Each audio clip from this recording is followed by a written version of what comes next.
2025 में सर कितना मजबूत आप अपने आप को देख रहे हैं इस विधानसभा? भाई 2025 को लेकर 2-3 प्रेडिक्शन आप सुन लीजिए। हम जो पहले काम करते थे तो मेरी बातों को पत्रकार लोग बहुत गंभीरता से लेते थे। अब चूंकि हम खुद राजनीति में हैं, एक तरीके से स्टेक होल्डर हैं, तो आप लोग भी कहते हैं भाई ये कैसे होगा। जब प्रशांत किशोर ने कहा कि बंगाल में भाजपा को 100 सीट नहीं आएगा तो नहीं आया। जब आंध्र में कहा कि जगन मोहन रेड्डी बुरी तरह हार जाएंगे तो उनको 11 को सीट आया। बिहार में मैं जो अभी कहूँगा आप कहेगा आप तो जनसुराज के नेता इसलिए कह रहे हैं, लेकिन जो मेरी अपनी प्रोफेशनल समझ है, नवंबर में बिहार में नया चीफ मिनिस्टर बन जाएगा।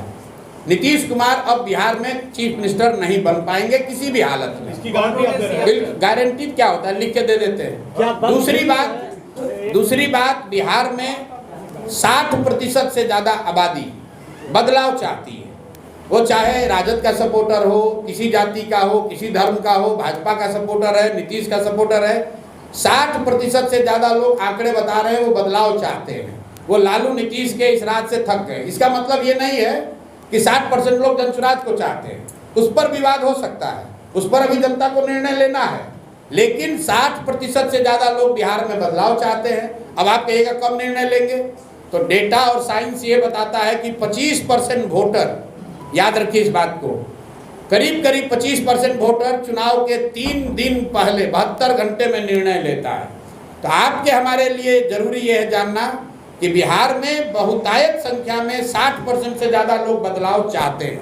अब बदलाव के वाहक के तौर पर जिस पर भी उनका विश्वास बनेगा, जो भी सबसे ईमानदार और सशक्त विकल्प जनता को दिखेगा वो जीत कर आएगा। आपके एजेंडे में सबसे मजबूत आधार क्या है जो जनता आपको चुनेगी सर?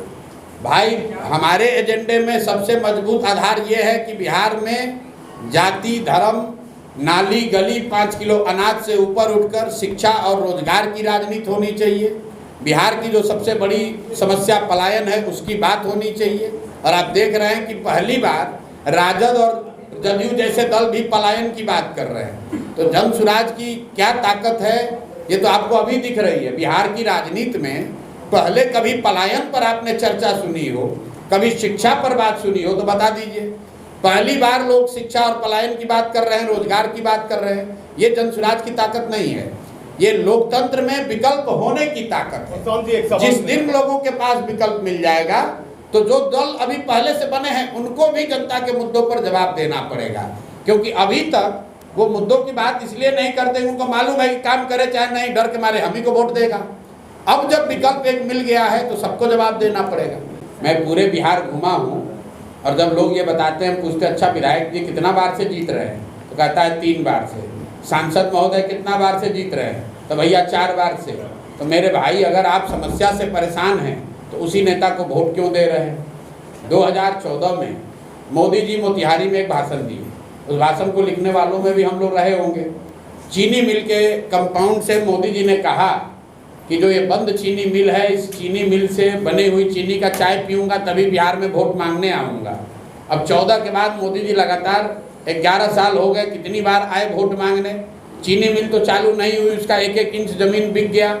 जो लोगों ने ज़मीन को खरीदा लूटा वो ज़्यादातर लोग भाजपा के नेता हैं। लेकिन महत्वपूर्ण बात यह है कि मोतिहारी से भाजपा का सांसद विधायक उसके बाद से लगातार जीत रहा है। तो अगर आप चीनी मिल के न चलने से परेशान हैं, मोदी जी या किसी नेता ने जो गलत वादा किया उससे परेशान है, तो फिर उसको वोट काहे दे रहे हैं? और अगर वोट दीजिएगा तो वही स्थिति बनी रहेगी। जनसुराज का पूरा प्रयास यही है। हम तो मन से ये बात कहते हैं कि भाई आप 5 किलो अनाज के लिए वोट दे रहे हो तो 4 किलो अनाज मिल रहा है। आप मंदिर मस्जिद के लिए वोट दे रहे हो तो मंदिर मस्जिद बन रहा है। आप जात के लिए वोट दिए हो तो जाति जनगणना हुआ है। आप लालू जी को आवाज़ और सम्मान के लिए वोट दिए थे तो गरीब और पिछड़ों को लालू जी के राज में आवाज़ और सम्मान मिला है। आपने नीतीश को बिजली के लिए वोट दिया है तो बिजली आई है। लोकतंत्र में आप जिस चीज़ के लिए भी वोट देंगे वो आपको मिलेगा, कम मिले या ज़्यादा मिले। लालू को दीजिए, नीतीश को दीजिए, मोदी को दीजिए कि प्रशांत किशोर को दीजिए। ये बेकार दिमाग लोग लगाते हैं कि हम किसको वोट दें। महत्व इस बात का नहीं है कि वोट किसको देते हैं, महत्व इस बात का है कि वोट किस बात के लिए देते हैं। जिस बात के लिए वोट देते हैं बिहार में भी वो चीज़ हो रहा है। बिहार में लोगों को अपने बच्चों के पढ़ाई रोजगार की चिंता नहीं है, उसके लिए वोट करना नहीं है। तो अभी देख लीजिए अभी मुर्शिदाबाद पर सवाल हो रहा है, वोट पड़ेगा कश्मीर के नाम पर, वोट लोग देंगे गुजरात में बुलेट ट्रेन का कहानी सुन के। तो भैया गुजरात में बुलेट ट्रेन चलेगा और आप नरकटियागंज और पीरपैंती में धूल फाकिएगा। हर खबर का मतलब ब्रेकिंग न्यूज नहीं,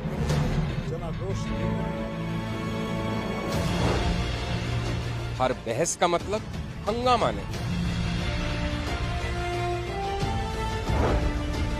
हर लाइव का मतलब तमाशा नहीं।